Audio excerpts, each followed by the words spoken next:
My wife flaunted her affair with her gym trainer, tried to take my house and savings, planned her dream life with him.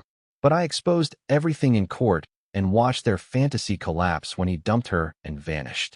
I am 34 years old. I am an ordinary warehouse manager who lives in Columbus. My life was not luxurious, but it was stable. I had a good job, a nice house, and I was married to Carla. We had been together for 5 years, married for 3, and I thought we had something decent. Of course, we were not that super affectionate couple from television, but we made it work. We paid the bills, we had our date nights, and from time to time we argued. The normal thing in a marriage, or so I thought. About 6 months ago, Carla decided to embark on a great fitness journey. It came out of nowhere, but I supported her. She signed up for an exclusive gym downtown that honestly seemed more like a spa than a gym. She got a personal trainer, Justin, and suddenly she started talking about meal prep, macronutrients, and detox plans. I did not mind. In fact, I encouraged her. I mean, everyone deserves to feel good about themselves. No, I also thought it was just a phase, like when she got into knitting or that time she got into tarot cards. At first, I even helped her. I started taking on more chores at home, washing the dishes, laundry, doing the shopping, so she would have more time for her workouts. I thought it was a way of showing her that I cared, but little by little things started to change, and not for the better. The more weight Carla lost, the bigger her ego became. She became obsessed with her reflection. She would spend hours in front of the mirror adjusting her gym clothes or taking the perfect picture for Instagram. She was not just doing it for herself, she wanted an audience. I remember one time I suggested we watch a movie together. It was Friday night. I thought we could relax like before. She scoffed. "Dave, I do not have time to sit around doing nothing. I have goals to achieve." Goals? What goals? We were not talking about running a marathon or climbing Mount Everest.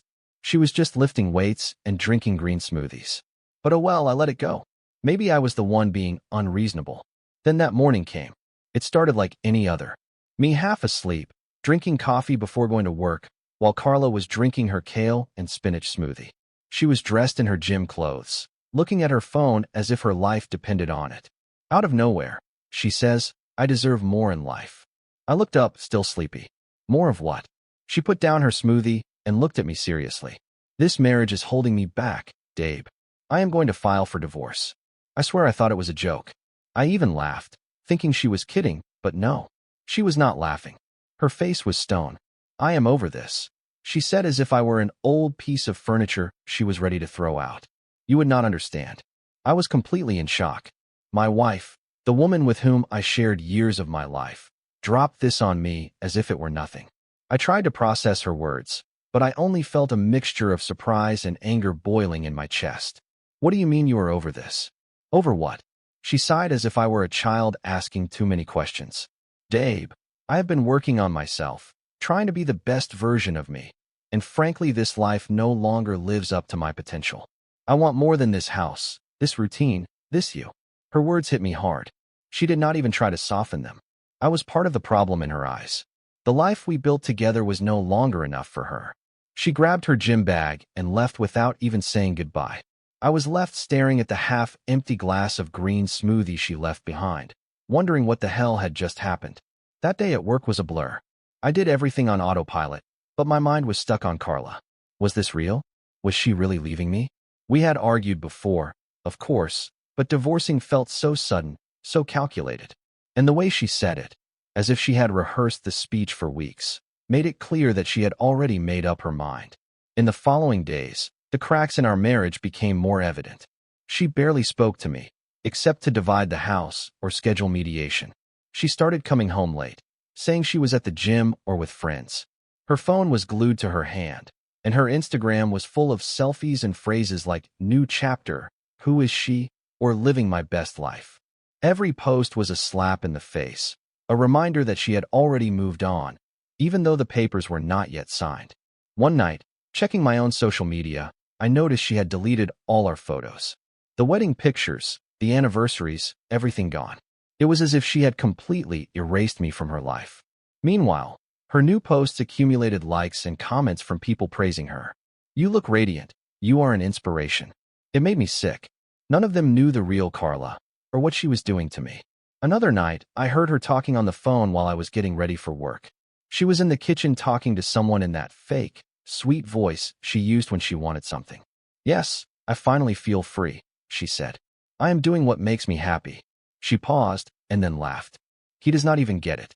He is stuck in the past. At that moment I understood. Carla was not just leaving me. She was reinventing herself, and I was the anchor she was casting off. But here is the thing. I am not the type to just give up. She thought she could crush me and take everything. But she was very wrong. This was just beginning. And if Carla wanted a fight, she was going to get one. But wait, it gets worse. One afternoon, I was having lunch at a cafe near work, quietly, checking my phone, when I heard two guys at the next table. They were talking about a fitness girl they found online. I did not pay much attention until one of them said her name, Carla. My stomach dropped. They were laughing, talking about how she had premium content she was promoting. At first I thought, no, it cannot be. Not Carla. But then one of them showed her Instagram on his phone. It was her, my Carla. They kept talking about how she had started hinting that she would open an OnlyFans account, putting links in her bio for the real workouts. My blood was boiling. This was not just a fitness phase. She was using her new freedom to become a digital seduction machine for money. When I got home, I confronted her. She was sitting on the couch scrolling through her phone as if nothing had happened. Carla, I said, trying to stay calm. What the hell is this about OnlyFans I am hearing about? She looked up, unfazed. It is my body, Dave, my decision, and it is no longer your business. I could not believe her audacity. Not my business? We are still married. You are out there selling yourself on the internet, while I am trying to hold our lives together. She rolled her eyes as if I were some old-fashioned fossil who did not understand anything. I am not selling myself. It is content creation.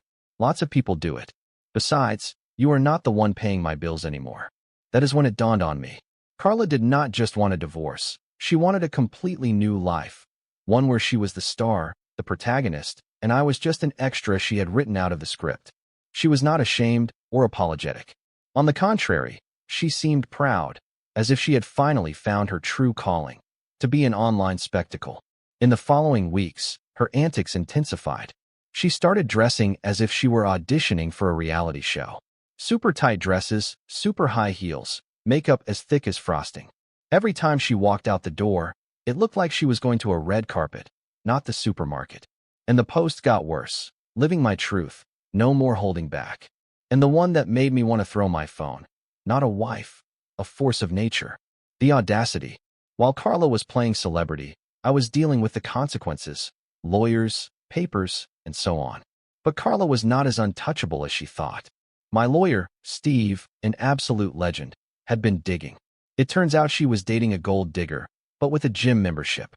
I think you can already guess who I am talking about. Keep reading because this is going to get ugly. I am Dave, your future favorite ex-husband, with a front row seat to the disaster show that is my ex's transformation. If you have been keeping up, you know that my wife Carla decided she was too good for this life. She dumped me and has been parading around town as if she were some fitness celebrity. But let us talk about the guy who has been fueling this whole mess. Justin. Yes, her personal trainer. Very original, is it not?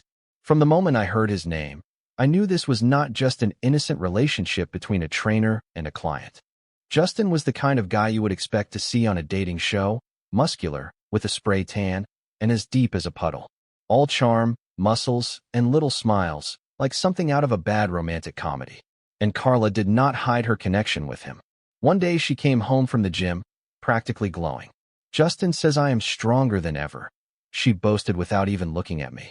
Yes, Carla, I am sure Justin also told you he has never trained anyone like you. That is his script. Weeks later, she stopped pretending it was just about exercise. She started mentioning his name in casual conversations. Justin is taking me to a new vegan restaurant, or Justin says this protein is the best there is. Meanwhile, I am standing there thinking, and what am I supposed to do with this information? But Carla was not just mentioning him. She was showing him off as if he were her trophy. The gossip spread quickly. Friends started texting me, saying they had seen them all over town, holding hands, laughing, acting like a couple straight out of Instagram. Carla did not even try to hide it. One night she came home, as brazen as ever, and said, "Just so you know, Justin and I are dating now. It is time for you to accept it." And yes, I accepted it. I accepted that my wife had become a living caricature of unbridled ego. I had already mentally divorced her, so what did adding a public romance to her record matter? The more I learned about Justin, the more my blood boiled. He was not just any gym bro. This guy had a history. My lawyer Steve, who already deserves a medal, investigated and found out that Justin had done this before. Twice, in fact. He had a pattern. Find a married woman, pump her full of compliments and validation, encourage her to leave her husband, and once the money runs out, he disappears like Houdini. Justin was a professional homewrecker. It was not love, it was a business. He boosted their egos, made them feel invincible, and rode the wave until it no longer suited him. And Carla was the perfect victim. She needed attention and validation like a fish needs water. Justin had her eating out of his hand, and she did not even realize it. The worst part was how smug he was. Mutual acquaintances told me that Justin was already talking about big plans. Apparently, he told someone, when the divorce is finalized, Carla and I are going to build an empire. Empire? Buddy, you are a personal trainer, not Elon Musk. But oh well, dreaming does not cost anything. Justin was not just betting on Carla's money, he was betting on my money. Carla was demanding half of my savings, alimony, and even wanted to keep the house. She thought she could walk into court, play the victim, and walk out with a golden ticket for her new life with Justin. What she did not know was that my lawyer had evidence, and I had no intention of giving up. Let me paint you a picture of Carla and Justin as a couple. Imagine a guy who only wears tank tops next to a woman who suddenly thinks she is a Kardashian. They were all over social media, posing in front of luxurious cars that were not theirs and tagging themselves at expensive restaurants. I would bet Carla was paying for everything. It was as if they were screaming, "Look at us, we are winning." But to anyone with half a brain, it was obvious they were overcompensating. Their relationship was not without its cracks. Justin's exaggerated personality started to clash with Carla's growing diva complex. One night, I heard her arguing on the phone in the kitchen. "I do not care what your exes have said about you, Justin. You are with me now, and I deserve better than your emotional baggage." I did not hear the rest, but it was enough to realize that their fantasy was not as perfect as they wanted to pretend. As much as it angered me, there was something ironically satisfying in watching Carla bet everything on Justin. She thought he was her ticket to a better life, and it was only a matter of time before that house of cards came crashing down. My lawyer and I made sure of that. After the mediation, Carla's confidence collapsed. She walked into that room as if she were Beyoncé and came out looking like a deer in headlights. It was beautiful. Justin, her eternal cheerleader, did not even try to comfort her. He just walked behind her, glued to his phone. That was my first clue that their empire was not as solid as she wanted to make people believe. But let us back up a bit. The mediation was not just a stumble for Carla, it was a disaster. She thought she was going to walk in, cry a little, and walk out with the house, half of my savings, and alimony. Carla's lawyer tried to paint her as the self-sacrificing wife who gave up everything for my mediocre dreams. Mediocre dreams. I have been breaking my back for years at this warehouse job. Steve, my lawyer, was ready. He had spreadsheets, screenshots, and even credit card statements to back me up. Carla had been burning through our joint account for months before filing for divorce. We are talking about luxury spa days, designer clothes, and $200 dinners.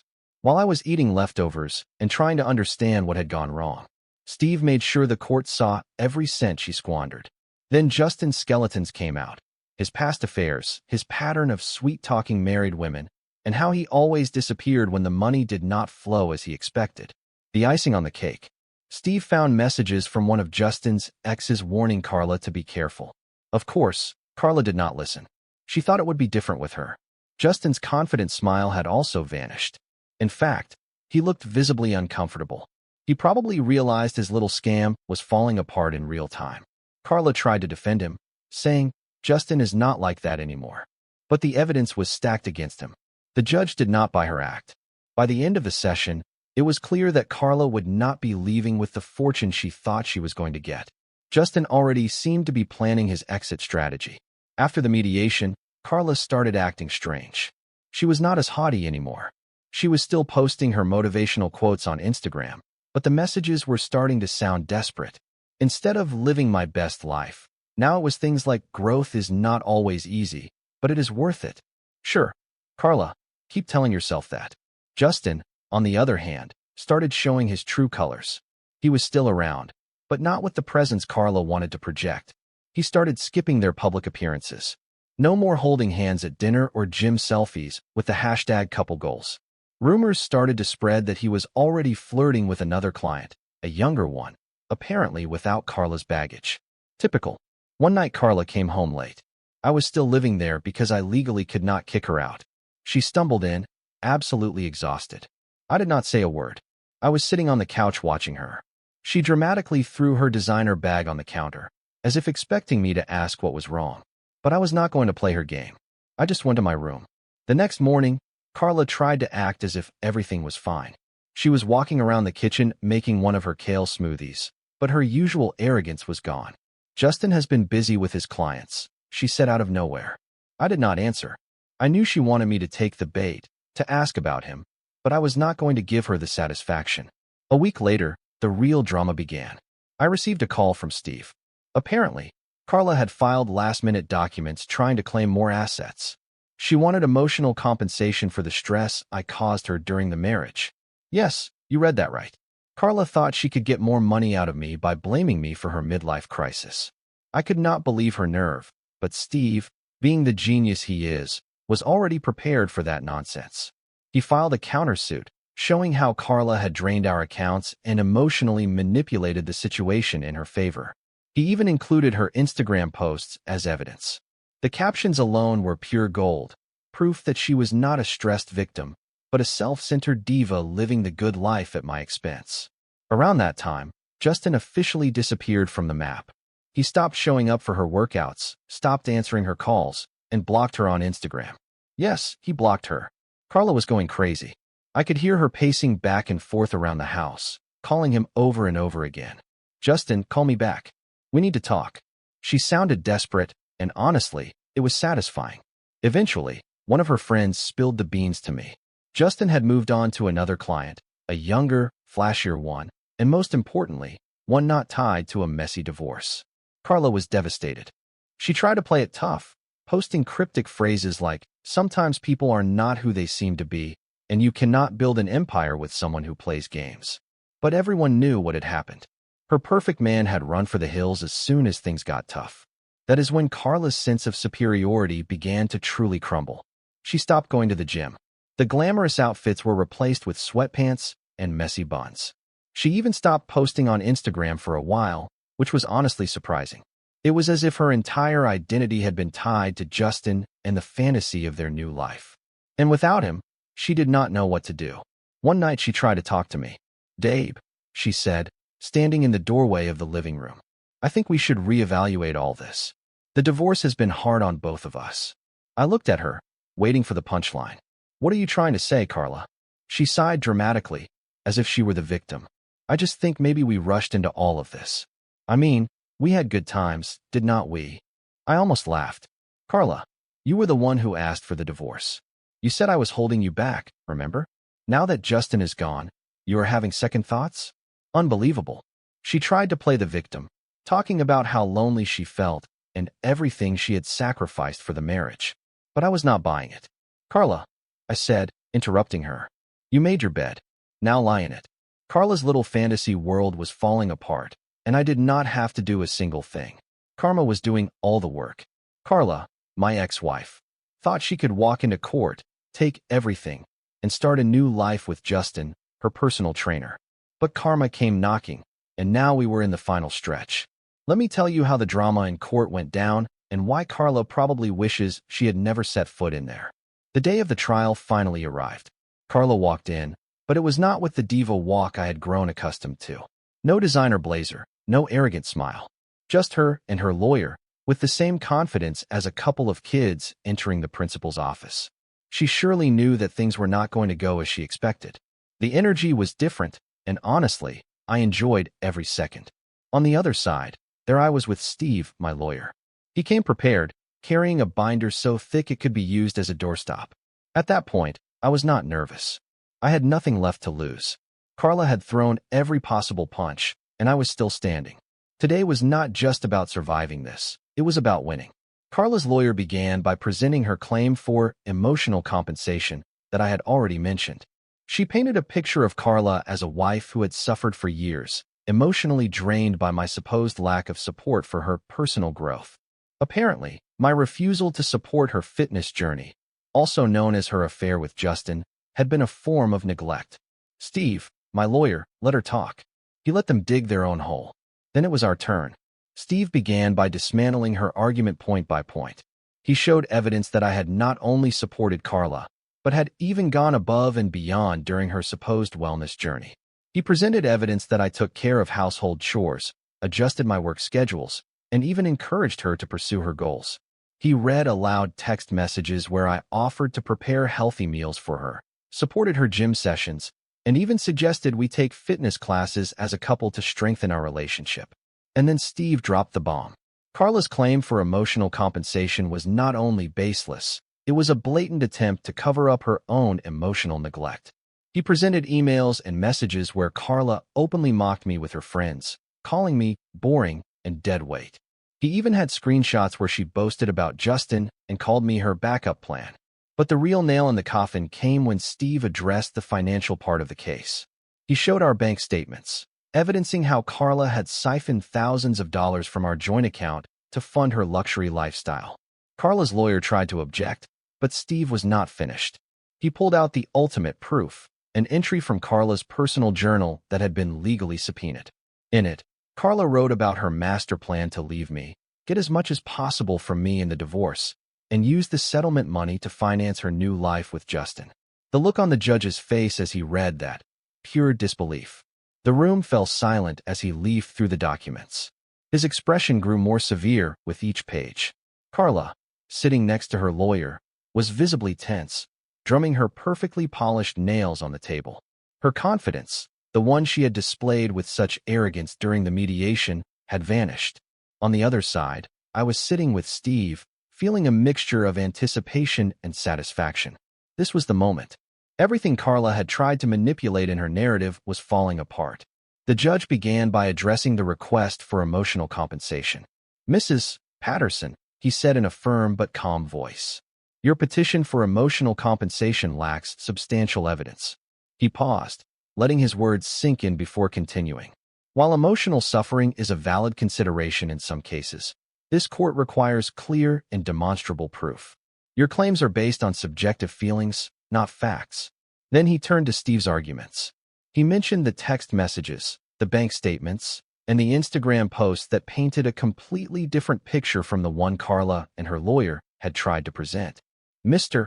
Patterson," he said, addressing me for the first time, "you have demonstrated a clear and consistent pattern of support for your wife during the marriage. The evidence presented shows no sign of emotional neglect. In fact, it suggests the opposite.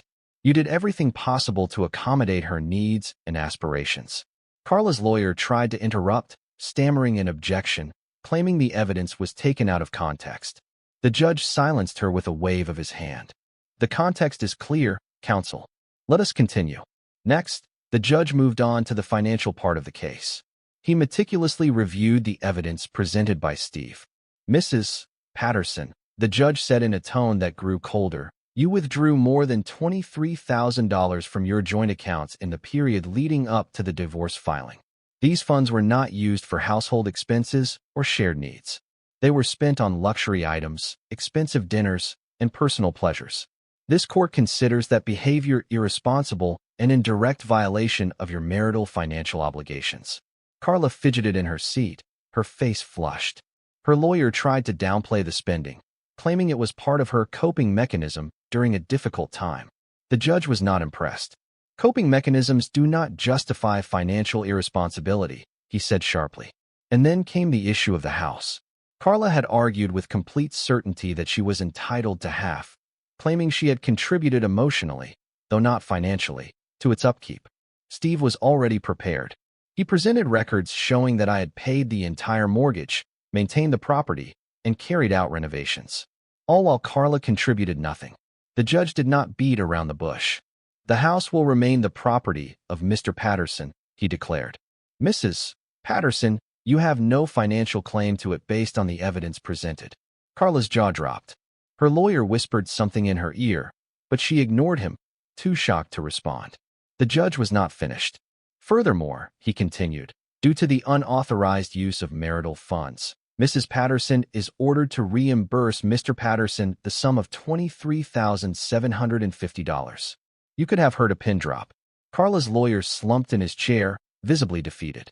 Carla, for her part, looked as if the air had been knocked out of her.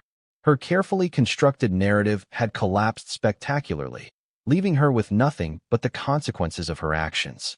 The ruling was final, no appeals, no loopholes.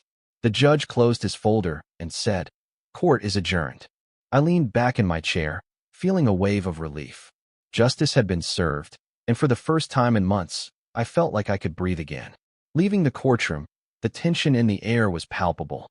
Carla's lawyer was already packing his briefcase, avoiding eye contact with anyone. Carla followed him with her head down. For someone who had entered this process with the confidence of a reality television star, she now looked completely defeated. Steve patted me on the back as we walked out. "We did it," he said with a small smile. I nodded, grateful for his work. He not only defended me, but also exposed the whole truth behind Carla's manipulative tactics. As I left the courthouse, I could not help but look back. Carla was still standing there, staring at the floor. For a brief moment, I felt a small pang of pity, but it disappeared quickly. She had orchestrated all this chaos, and now she was facing the consequences. In the following days, the repercussions of the ruling became more than evident. The judge ordered Carla to vacate the house within 30 days, and I made sure to enforce that. She tried to delay the process, claiming she needed more time to get her things in order, but I did not give in. I reminded her that she had plenty of time to prepare while she was parading around with Justin. Reluctantly, she packed her bags and left. Watching her leave that last day was strangely satisfying. She loaded her designer luggage into an old car that a friend had apparently lent her and drove off without even saying goodbye. The house, once filled with tension and resentment, suddenly felt peaceful. Carla's financial situation deteriorated rapidly. Without access to my income or the marital funds she had been draining, she was left to fend for herself. She tried to sell some of her designer clothes and bags, but it was not enough to cover the debt she owed me. Word began to spread that she was borrowing money from friends, who soon grew tired of her sad stories. And Justin was still completely missing. He did not answer her calls or messages. One night, about 2 weeks after the ruling, Carla showed up at the house unannounced. I opened the door and found her standing there. Her appearance, once impeccable, had been replaced by messy hair and dark circles under her eyes. She looked like she had not slept in days. "Dave," she said softly, her voice breaking. "Can we talk?" I stepped outside and closed the door behind me. "What do you want, Carla?" She hesitated, wringing her hands. "I just wanted to say I am sorry for everything. I made mistakes, big mistakes. I let Justin manipulate me. I got carried away by a fantasy, and I ruined everything." Her words sounded rehearsed, but the desperation in her eyes was real. She was not there out of genuine regret. She was there because she had nowhere else to go. "I do not know what you expect me to say," I replied in a calm but firm tone. "You made your decisions. You chose Justin. You chose to try to take everything from me, and now you are dealing with the consequences." Her eyes filled with tears. "Cannot we at least be civil? Maybe start over?" "I have nothing, Dave. I am lost." I looked at her for a moment, feeling only determination. "Carla, I gave you everything. My support, my trust, my love. And you threw it away. You cannot come back now and ask me for a second chance. That is not how this works." She burst into tears, standing on my porch. But I did not move. After a moment, I turned around, went into the house, and closed the door, leaving her outside with her regrets. Since that day, I have moved on. As for Carla, I have heard through the grapevine that she is still struggling to get back on her feet.